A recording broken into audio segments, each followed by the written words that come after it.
Yesterday and the day before yesterday, I was lucky to take this training, Kagan, Professional Development. This is my third time taking the training, but unlike the last two times I took it over 10 years ago, I am determined to use the structures beginning with today.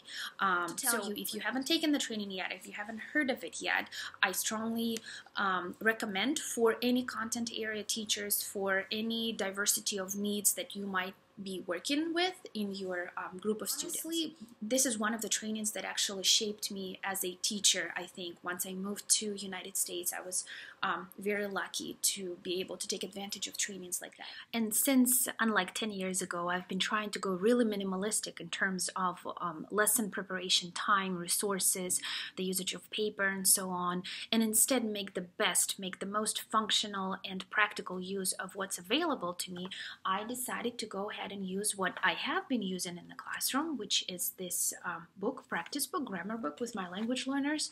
And there is a page of vocabulary practice. I believe it's page 55. And I discovered today that some of my students were struggling with some of these activities. And the very first one is a paragraph. It's a close kind of activity with blanks, and then they had to insert words to make sense in this passage.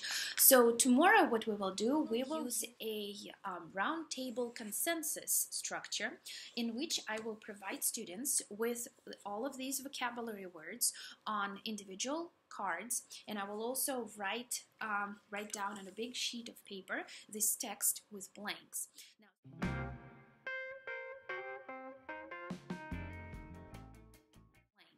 Now, students will be taking turns putting a vocabulary card in the appropriate sentence, and before the turn goes to the next student, everybody has to agree that this is the correct answer by giving their thumbs up.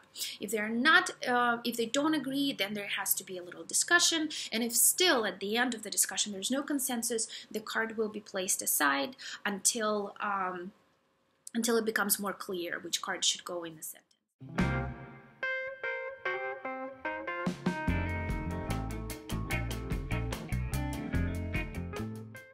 Also, to make the best use out of this activity, after they were all finished with their group work, I gave each of my students individually the same very text one more time, as an easy ticket out of the door for the lesson and as a way for me to assess them.